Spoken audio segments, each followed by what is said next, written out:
my first UFO sighting and the first subsequent contact. This is the introductory set of events presented as preceding, setting in motion, and leading up to the plot in the narrative history. All therefore chronologically earlier than the narrative of primary interest. The wider backstory, which some readers may already be aware of, is presented only very much later, decades later, and it is not recommended at this stage if you are new to the backstory to skip to the wider backstory. Begin here after reading how it all began. Edward is a child. Part 2 of 4, my first UFO sighting and the first subsequent contact. At 5 years old, I had my first conscious UFO experience. It was a sighting of a large disc-shaped object. It was on the 2nd of June, 1942, at exactly 9 o'clock in the morning in Bülach ZHCH. Together with my father, I was standing behind our house next to a large walnut tree and looking eastwards toward the sky, as if mesmerized and yet only vaguely knowing why. It was as if a hitherto unknown urge was in me, which ordered me, so it seemed to me, to look high above the eastern horizon for something. But for what, that was very puzzling to me. So I then simply followed the urge that was foreign to me, and searched hard for something in the azure blueness of the sky on this rather warm and beautiful summer morning. 10 or 15 minutes might have passed before my gaze was bound by something quite strange. Out of the bright and serene sky, a silver flash shot down at breakneck speed, darted like a gigantic metal arrow over the Eschenmoser mountain, directly towards the 75-metre-high Reformed church. Just before the tall tower, the silver flash evaded to the right and shot past it, heading straight for our house and rising back upward terrifically fast. In a tiny fraction of a second, the rushing flash became gigantically large and round, turning into a very huge flat metal disc. Like a monstrous discus of about 250 to 300 meters in diameter, the disc shot over us at an altitude of only about 200 meters. Completely noiselessly and like a fantastic phantom. Like a flash as it had appeared just a split second before in the east, so quickly had it also disappeared in the west over the Hurrigan forest. Not understanding, I still for a long time stared westward after the already long vanished object, during which I noticed that my father was quite perplexed and was also staring to the west, shaking his head.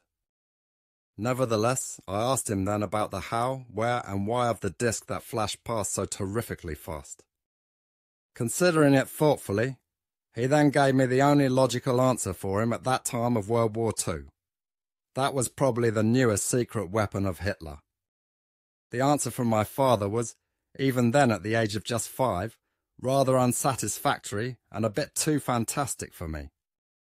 On the one hand, very cumbersome American bombers were constantly flying over our village, which were quite unmodern and bomb-throwing. And on the other hand, it happened very often that German Stuka's dive bombers and other fighter planes came over the near border. But these were, in my estimation, just as primitive in all things as the Army bombers, which were often shot down or otherwise brought down by the Swiss Air Force directly over our village. All this did not agree with the explanation of my father, who, as a simple man and somehow attached to the old, did not think much about the development of technology. I, however, as a 5-year-old, was all the more interested in it, triggered on the one hand by the wild and evil war cries around the world, which I followed by radio, and on the other hand by the constant bombings of the Amis as well as the often long-lasting thunder of the heavy tank and artillery weapons, which often penetrated day and night over many kilometers of distance to our village. It just did not make sense to me that all the primitive and murderous things of this Second World War should have anything to do, even in the least, with the very futuristic-looking disc that was seen.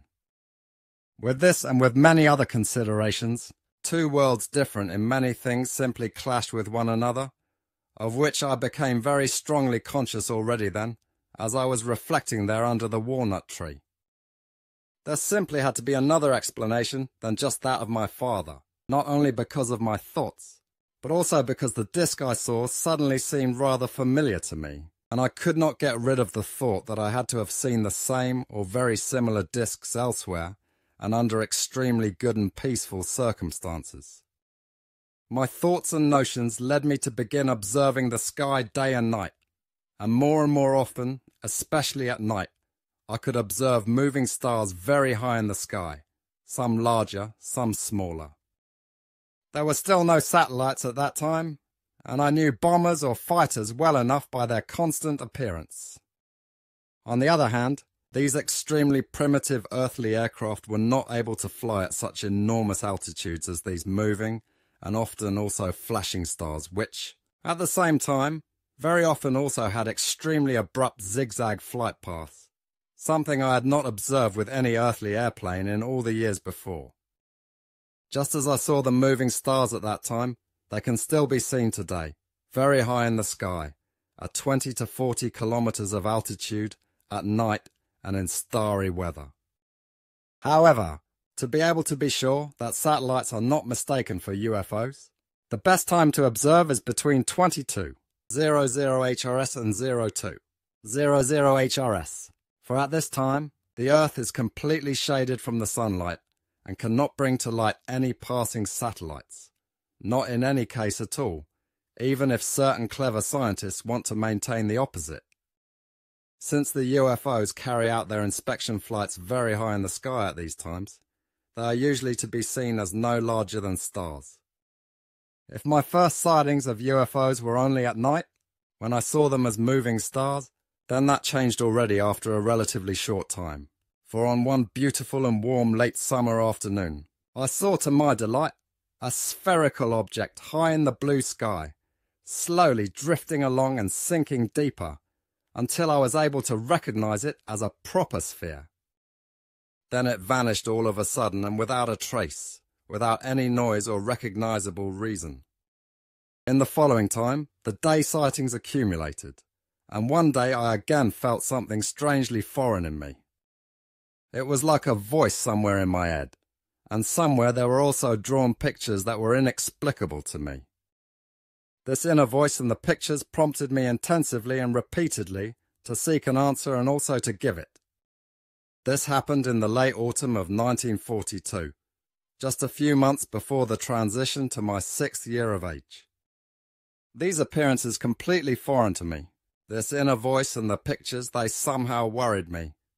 For in my then still own unknowledge about such matters, the thought came to me that I would slowly go crazy and insane. This was a reason for me to approach one of our Protestant pastors, in the hope that he would help me. He then did this very helpfully and with obvious knowledge of the situation, even though I had never told him anything before. As it seemed to me, he was well informed about UFO matters and had a great deal of knowledge in this regard. So he cleared me up in the matters of UFOs and my inner voice and the inner pictures and explained to me that I should attempt and try as fast as possible to give a response to the voice continuously calling out in me. I can still remember very well that he, while friendly laughing, took away my anxiety with the words, "You need not be afraid, because you know what you hear and see inside you. That's just telepathy." Then, to my astonished and probably also rather uncomprehending face, he explained to me very exactly what I had to understand by telepathy. Together with this, however, he still explained to me very many other things, which I still could not fully understand at that time as a 5-year-old boy, but which I learned to understand fully in later years, as I also became aware that this old and lovable pastor was an initiate. As the pastor advised me, so I did. From then on, I tried intensively to direct my thoughts to the voice so often sounding inside me and to call out to it. And in fact, one day after only a short time had passed, I suddenly felt that my thoughts found contact somewhere and somehow. The first reaction from the other side was a soft and gentle laugh, which I simply heard and felt deep inside of me, soothing and relaxing, also reassuring and happy-making. After that, this contact went back out, and from then on, I neither heard a voice nor saw pictures within me. It was just suddenly all quiet again. During the time that followed, I continued with my simple observations. After having had a rather peculiar experience in November of 1942, it was in the Langenzingen, a very remote, large meadow area located behind the Horrigen forest, which was always used for gliding purposes, as a pear-shaped metallic object sank down from the cloudy sky and touched down on the ground. A very old man emerged from the peculiar vehicle and told me to come to him. Without a word, I followed him and let myself be brought into his aerial vehicle, and I soon saw on screens that we rose high above the ground. Then the pear-shaped object soon sank down again and touched down imperceptibly on the ground. The old man told me to get out, which I did like a sleepwalker. I was hardly outside when the object rose and went straight up into the sky at breakneck speed, as I stared in astonishment. Deep in thought, I headed home, wondering if I should tell anyone about this experience. Nevertheless, I decided to remain silent and not even say anything to the pastor. So I lived with my secret and became more and more withdrawn. My simple object observations of the next years were then followed by another profound experience, which frightened me very much.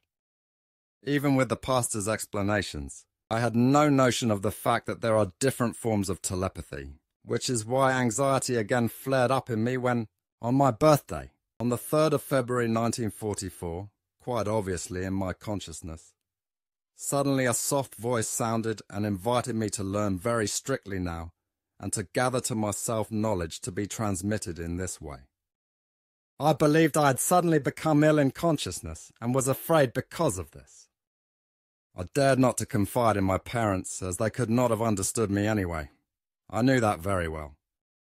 On the other hand, I did not trust this inner voice, which was quite clearly in my consciousness this time, because I was of the view that this was the voice of insanity, even though it kept trying to reassure me. In my anxiety, I confided again in the pastor, who listened to my story patiently and very attentively as I told him everything down to the smallest detail. The wise man then smiled gently and revealed that I really did not need to be afraid, because he was very well informed about all these things. But unfortunately, in these things, he could only do so much as teach me extensively in certain things. For this, however, it would be necessary that I keep absolute silence about everything, because all these things were not compatible with his profession. But he himself had the task of working, as a pastor, and for very specific reasons at this place, in the form of slowly clearing up the human beings about the truth of their religion. This, however, would be a very difficult undertaking, since the human beings in my home village were especially God-believing, and thus also delusion-believing. At that time, I did not yet understand the discourses in this form very well, and was also not able to grasp their deeper meaning. I could only do this many years later, when I had nearly forgotten about this pastor.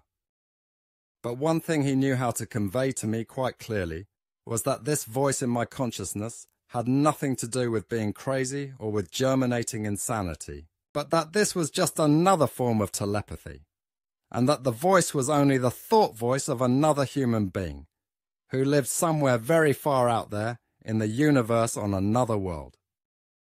The pastor explained to me that the sounding of this voice in my consciousness was just as much a telepathic means of communication as also the different kind of telepathy process of 2 years before. This form of telepathy, however, would also find use across unlimited distances, and would know no obstacles other than only a consciousness-based reception blockade. For the first time, I heard just the term telepathy from him. As he called by name, this means of communication in the form that could also find use from human being to human being through the normal consciousness. Because when he spoke of telepathy 2 years earlier, he only mentioned spiritual telepathy to me, but not the simple primary transmission of thought through the material consciousness block. So it was only with this second meeting that he explained to me that I am susceptible only to extremely high swinging waves, and that beings of lower levels, such as Earth humans, would not be able to penetrate into me. This would only be possible for very highly developed life forms, because I have come into this life to fulfill a special task and, therefore, must be immune to the malicious machinations and influences of lower and still more underdeveloped intelligences and beings, etc. The pastor's explanation seemed very good to me, even though it struck me as another blow when he explained to me that my life would be exceptionally hard, full of privation and full of hardships, which has also proven to be true to this day. By his explanations, however, I overcame my groundless anxiety and tried to expand the only one-sided contacts of a telepathic form that were in their beginnings. I asked questions and also received answers to them. Then I knew that the pastor had told me the full truth. Svath, drawn on the 15th of May 2000 by his son Ptah.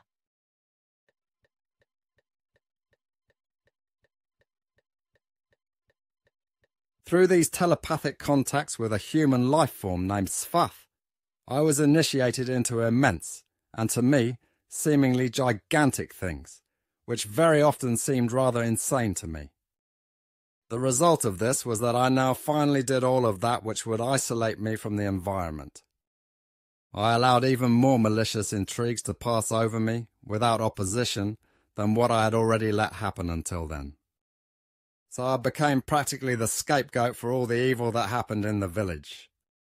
But I did not care about this and just smiled quietly inside myself, even when any lies were brought against me, and I had to pay hard for it. I was often so beaten with beatings that I could not walk, stand, or sit afterwards. So my whole situation became more and more difficult, even at school, which I started to skip. This did not bother me very much, however, because on the one hand, I still learned a lot at school, in order to be informed even more thoroughly and more profoundly afterwards in my spare time by the telepathic contacts with Svath. In spite of my many unexcused absences from school, the master achievement amounted to 175 unexcused absences in the worst year. Strangely, nothing happened from the school board. On the contrary, the course of things was left as it was until I had passed through all the grades of school, until just 6 months remained. It was only then that the school board struck. But these events, which make up only a tiny iota of my life, have preceded the logical course of my story, so they also should not be mentioned here in detail. So it was in the year 1944 when Svath took up telepathic contact with me, and I positioned myself positively to this contact due to the pastor's explanations. But at the same time, I still did not know that also the first contact 2 years earlier was to be traced back to the same source, and that the old man, who had taken me with him in his pear-shaped flying device, was Svath himself. He had meanwhile informed me telepathically about the fact that I was being prepared for a very great and extremely important task, and I now had to decide for myself whether I would want to take on the burden of this mission or not. According to his explanations, I had already been chosen for this before my birth, and accordingly also under the constant control of his person. The fact that this was actually the case, I could find out from the fact that at 6 months old, I had fallen ill with a very severe case of pneumonia, and there was no hope left at all.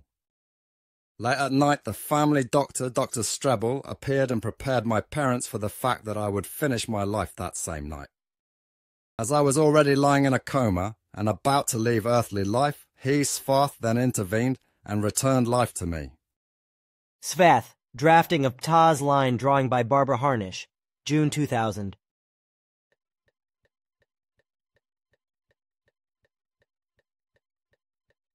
Naturally, I wanted to get to the bottom of this claim of Svath's, and so I asked my mother about the events of my babyhood. To my astonishment, she confirmed Svath's information to me, and explained that a miracle must have happened at that time, because there really was no hope any more for my young life. Even the family doctor, Dr. Strebel, has stated that a miracle must have happened to me, which was completely inexplicable to him. For according to his medical findings from the night before, I should have already been dead in the morning. Svath still explained countless other things to me, taught me and gave me data, etc., about which I must remain silent throughout my life. So the time passed until midsummer of 1944, when I once again, all alone and deep in thought, strolled through the Langenzingen of the Hurigen forest near Bulach. As I was doing this, Svarth suddenly announced himself in his telepathic form that had become so very familiar to me, and said that I should wait a few minutes and not be frightened. So I just waited then, expectant of the things to come. It did not take long, only a few minutes, when a silvery object fell from the sky, a structure of metal that was still strange-looking in my opinion, but that was already quite familiar to me, and no larger than 5 or 6 meters in diameter. Not far from me, the pear-shaped flying apparatus landed on the ground, while I stared at it, interested and fascinated. I could now see something moving on the side of the object, forming an opening, and out of this came a figure into the open. It was an already very old man, who was in a rather strange suit, and he was now slowly coming toward me, just as he had when I saw him for the first time years before. This time he was in a sort of deep-sea diving suit which was quite silvery and lacked a helmet. But despite this suit, his whole appearance seemed very venerable and wise to me, and I still remember very well that he appeared to me like a time-honoured patriarch. Somewhat slowly the man came to me and spoke to me, in my native language and in the flat dialect of our village. But the man evidently seemed somewhat unfamiliar with it, as he pronounced several syllables incorrectly, which struck me immediately. He explained to me that he was Svarth and that I should now come with him. As if under a quiet coercion, I followed him, just like a few years before, to the strange pear-shaped thing, and there I was simply somehow hoisted into the opening, without my being able to recognize how I was lifted. Then, on its own, the opening closed behind us, while Svarth led me through another opening in the interior of the object into a small room, in which there were 3 peculiar desks full of apparatuses and devices. I also saw various small windows in which strange figures moved, and in some I saw the whole landscape outside around this pear-shaped flying device. Then Svarth requested me to sit down, and he worked with some apparatuses. What he was manipulating on them that I did not understand. However, I saw in the various illuminated small windows that the figures and the landscape images suddenly changed. I now suddenly saw the landscape from a bird's-eye view.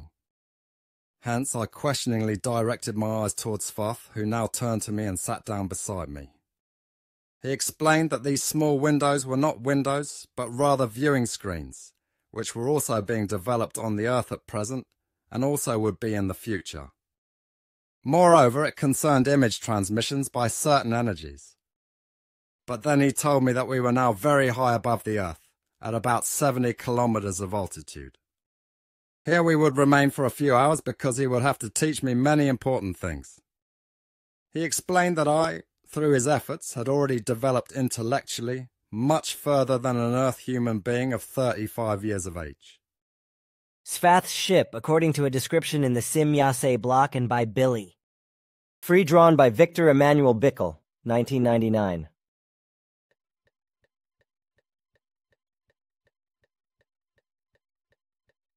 Also, with regard to spiritual development, I had already progressed very far and had left the usual earthly norm far behind myself, which was why also no one was able to answer my spirit-oriented questions anymore. That was indeed the case, because neither the pastor nor my teacher at that time, Karl Graf, were able to answer my questions. With regard to these questions in particular, my teacher constantly tried to get answers from professors, but these could not be answered by them either. It is interesting for me to note today that I had felt no fear at all at that time, when Svarth told me that we were floating about 70,000 meters above the Earth. I was not even surprised because of it, on the contrary. Everything seemed strangely familiar and self-evident to me. I actually already did not even marvel any more at Svarth's explanations, and with stoic calmness, I accepted it when he said that he would only continue to look after me until the beginning of the 50s, and would then hand this task over to a much higher developed life form, because on the one hand, his time was coming to an end, and on the other hand, he possessed too little knowledge, etc., to be able to continue teaching me then. This would then have to be taken over by a life form much higher than him, for at the beginning of the 50s, I would have evolved so far according to consciousness-based potencies that I would have reached his own knowledge in this regard. But since I was destined for a very specific mission, which I had already fulfilled to a great extent in former lives, I would still have to be developed much further, and therefore under the care of an intelligence positioned much higher than he was. Further explanations of Svarth has said that the humanity of Earth was approaching a very dangerous time, and that the still prevailing Second World War would be ended in the following year, 1945, because on the 6th of August, 1945, the time would come full circle, since the events of Sodom and Gomorrah would be repeated in all their maliciousness, by which the end of the Second World War would be initiated in the last consequence. Today, it is clear to every human being that this dire prediction pertained to Hiroshima and Nagasaki, since the first atomic bomb was dropped on the 6th of August 1945, while the second followed shortly thereafter. Apart from this gloomy prediction, however, Svarth still provided a great deal of other information, about which he obliged me, however, to maintain secrecy for the duration of my life. Svarth never told me his age, but at the time I estimated him to be at least 90 to 95 years old. He also never told me of his origin or what my real mission should be. I found out the latter only decades later from another source. Until then, however, a great deal of things were still to happen, and I was to experience things that often drove me to the edge of insanity, but also to the brink of death. But I was always able to overcome the dangerous situations by my own strength, and only very few times did I receive any other help, about which I know today with certainty that it was always directly or indirectly of extraterrestrial origin. But on the whole, I was completely on my own, and in all deeds and actions I had to master everything myself. As a result, I learned a lot and was eventually able to adapt to any situation. The stay with Svarth at that time lasted a little more than 4 hours, during which he gave me tremendous knowledge. Towards the end of the get-together, he asked me to lie back in my chair, after which he then put a strange construction made up of countless wires and the smallest of apparatuses, etc., around my head. Wondering what was to follow, I watched him quietly as he worked with the apparatuses, with buttons and switches, and suddenly I heard and saw tremendous things inside of me. Everything was just suddenly in me. A tremendous amount of knowledge, cognition, and all sorts of other things. I felt as if all of a sudden, strange forces had penetrated into me, as I was suddenly able to recognize things and events of the future, wanted to cure human beings of illnesses through whatever powers, and many other things. Then these influences stopped abruptly, and Svarth removed the strange device from my head with the explanation that I would now have all the abilities which had been given to me through the apparatus, but which had already been developed in me from former times. I would now never lose these abilities again, only I should never use them egoistically or simply for the purpose of profit or demonstration. The knowledge and abilities that had been awakened in me again must serve only for my own evolution and for the purpose of fulfilling the mission, etc. But if I were to act against that, then a safeguard planted therewith would automatically block everything, in which case the block would be maintained and would fully function for so long until the danger was eliminated. This, so explained at that time, would also be valid for scientific tests and for any forcible external influences, if it were attempted to penetrate into my knowledge and my abilities, as for example through hypnosis. Thus the blockade would also appear in this respect and would condemn all attempts, etc., to failure. Moreover, the blockade would be so very strong that, under certain circumstances, it would even endanger the lives of those who would make the forcible attempts to penetrate. This was in fact the case, as I was able to find out several times over the course of my life. After these final explanations, Svath brought me back to Earth, exactly where we had started hours earlier. Then he disappeared in his pear-shaped ship, but I would see him again and again. I still heard his voice in me for several years, when he would transmit to me all sorts of things and tremendous knowledge. On the 3rd of February 1953, his voice said goodbye in me. It somehow sounded very old and tired. After that, it fell silent forever. Only a few hours after Svath's voice fell silent, which in the meantime had become like a part of me, a new voice entered me. Exactly like with Svath, it was just suddenly there and talking to me. Somehow, I found this voice to be young and fresh, full of strength and so different from Svath, it's very gentle and harmonious. This new voice, which was already very familiar to me after a few minutes, explained to me that it was a she and was named Askit, and that she was now my new companion. She then became my second contact, and through her I learned many further things over the course of the following years and attained a knowledge, which at that time seemed very phenomenal to me, and likewise attained phenomenal cognitions. It was through her and her possibilities that I was then led out into the wide world for the first time, which I later would travel during very long and yet so short years, in order to explore, fathom, and above all, learn all sorts of things.